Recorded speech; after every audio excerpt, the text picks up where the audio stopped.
Taylor Swift's life has been pure chaos, part rom-com, part emotional roller coaster, and a dash of internet drama for spice. First up, she melted over the tiniest Travis Kelce fan, sending Swifties into full baby fever mode faster than a Chiefs touchdown. Then, Vera Wang entered the chat, teasing that Taylor's future wedding gown will be nothing short of a fashion fairy tale. Or what do you think she should go with? There'll be just one. Ooh.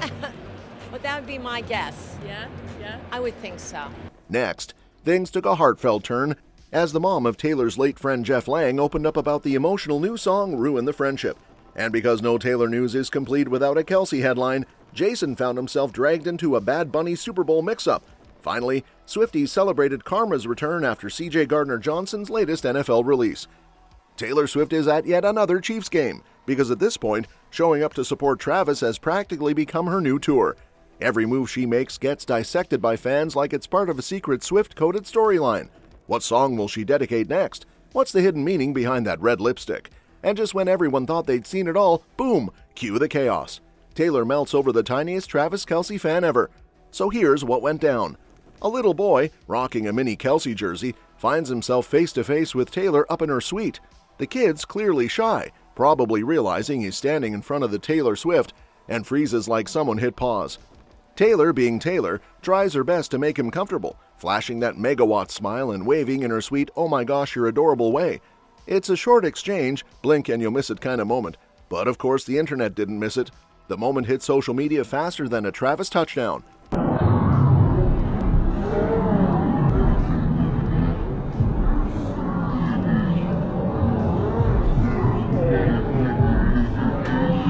Before anyone could say baby fever, Swifties were losing their collective minds. Timelines exploded with fan edits. Captions like "Future Swift Kelce Jr." started trending, and suddenly people were planning imaginary nurseries. Let's just say subtlety is not the internet's strong suit. Taylor was genuinely touched, like full heart melt mode. But she's also keeping things classy, steering clear of the baby talk despite fans already building hypothetical family trees. Travis, meanwhile, is probably somewhere shaking his head with that "y'all wild" grin he does on podcasts. And speaking of baby fever lighting up the scoreboard, the internet just found a brand new topic to lose its mind over: Taylor Swift's wedding dress. Yep, buckle up, because bridal royalty herself, Vera Wang, has entered the chat. Insiders say Vera's already sketching mental blueprints for what Taylor might wear when she finally walks down the aisle toward Mr. Touchdown. Apparently, she's convinced Taylor won't settle for just one dress, because honestly, when you've got 12 eras and a billion outfit changes per concert, why would you stop at one gown? She's probably planning a whole love story fashion montage from ceremony to after party. And the fashion world's eating it up, while Vera's predicting multiple gowns, designer Christian Serrano's placing bets on lace.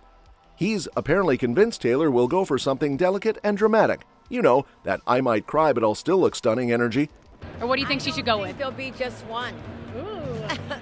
But that would be my guess. Yeah. I would think so. Not that he's wrong. Lace and Taylor are practically in a long-term relationship. She's worn it on romantic date nights, during Super Bowl appearances, and even while casually breaking the internet with Travis on her arm.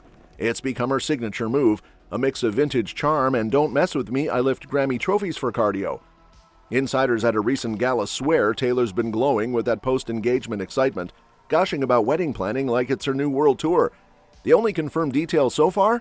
She doesn't want a small guest list. Of course not. When your friend circle includes Blake Lively, Ryan Reynolds, the Mahomes duo, and half of Hollywood, intimate ceremony just isn't in your vocabulary. I'm so excited about it. I'm just like, I know it's going to be fun to plan, because I think the only stressful weddings are the ones where you have a small amount and people are on the bubble. Yeah. Right? Yes. And you have to evaluate or assess your relationship with them. Because while everyone's busy obsessing over lace, guest lists, and which designer gets the Swift stamp of approval, Taylor's gone and done what she always does, pulled a totally emotional plot twist. Out of nowhere, she drops "Ruin the Friendship," a song so personal it's got even longtime fans clutching their tissues and whispering, "Oh no, she didn't." But she did, and it's hitting deep. The track, from the Life of a Showgirl album, isn't about glitz, glamour, or even Travis this time. It's about Jeff Lang, her high school friend from Hendersonville, Tennessee, who passed away years ago. Taylor, being the lyrical sniper she is, goes full nostalgia mode, singing about late-night drives, lakeside hangouts, and the what-ifs that never happened. You can practically picture teenage Taylor with her guitar, writing lyrics by lamplight, wondering if she should have just leaned in for that kiss instead of playing it cool. It's vulnerable, raw, and very unfiltered Swift. Jeff's mom recently spoke up, and according to insiders, she's beyond touched that Taylor's still keeping her son's memory alive all these years later. Apparently, she even keeps a framed photo of Jeff and Taylor together at home, which is both heartwarming and guaranteed to make you tear up faster than watching All Too Well at midnight. And if you think this is Taylor's first emotional tribute to him, think again. Way back in her country days, she actually mentioned Jeff in an award speech after singing at his funeral, proving this connection has been quietly woven through her music all along. It's been a really emotional week. Yesterday, I sang at the funeral of one of my best friends, and he was 21, and I used to play my songs for him first. So I would like to thank Jeff Lang. Fans are now convinced that even Forever Winter was inspired by him, which honestly makes perfect sense. Taylor's always been the kind of songwriter who turns grief into gold, and this one's another lyrical gut punch in the best and worst way. Ruin the Friendship doesn't just mourn what was lost, it celebrates what was real. It's like Taylor's whispering to all of us, don't wait, say the thing, take the chance, because life doesn't come with a replay button. And just when Swifties were still recovering from that lyrical gut punch, the NFL corner of the internet decided to start its own drama marathon, starring Jason Kelce, fake quotes, and of all people, Bad Bunny. Because apparently when there's no real controversy, the internet just builds one from scratch. So here's the tea.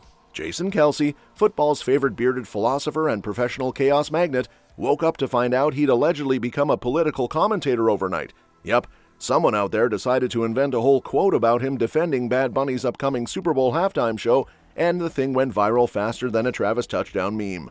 According to insiders, Jason wasn't amused. More like, what in the AI-generated nonsense is this? He hopped on X because apparently that's still where chaos lives and basically told everyone, if you didn't hear it from me, it's fake news. Translation, stop putting words in his beard. The guy's retired from the NFL, not from common sense, but it's 2025, so facts are optional. And before long, his supposed statement was being shared across every corner of the internet by people who clearly never heard of a verify button. Meanwhile, Bad Bunny's just trying to plan a halftime show without becoming a geopolitical headline. Ever since the NFL announced he'd be the 2026 performer, the debate's been wilder than a Chiefs tailgate. Some love it, others are big mad. And of course, politicians couldn't resist jumping in like uninvited guests at a group chat. Bad Bunny, though, he's unbothered. He hopped on Saturday Night Live, cracked a few jokes, and reminded everyone why he's got stadiums full of fans screaming in 2 languages. He even threw in a little shade in Spanish, just to make sure his haters needed Google Translate to get burned properly. As for Jason, insiders say he's laughing it off now, but also wondering how he ended up trending with Bad Bunny instead of, beer, football, or his brother's girlfriend breaking another streaming record. And while Jason's dodging fake quotes like he's still playing defense, the internet suddenly shifts gears again, this time from Bad Bunny drama to a full-on Swiftie victory lap. Yep, CJ Gardner-Johnson just got released, and Taylor's fan base is throwing confetti like it's New Year's Eve in 1989 land.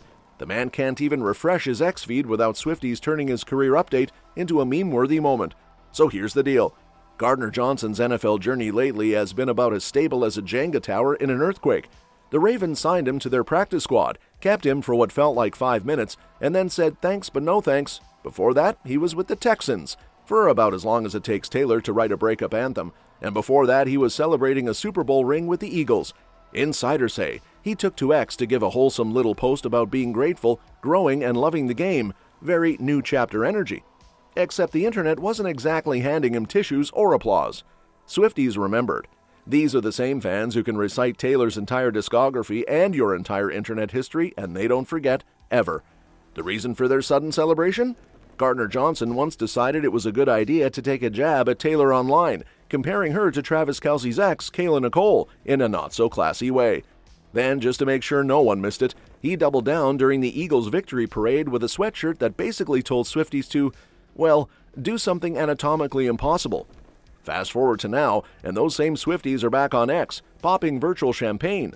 Some are joking that the Tay Voodoo finally kicked in, that mystical power Swift fans swear causes karma to speed up delivery when someone disrespects their queen. One even joked it's too little but just the beginning, while another gleefully noted that the Tay Voodoo took food off his table in record time. Petty? Maybe. Entertaining? Absolutely. Meanwhile, Taylor and Travis are staying classy.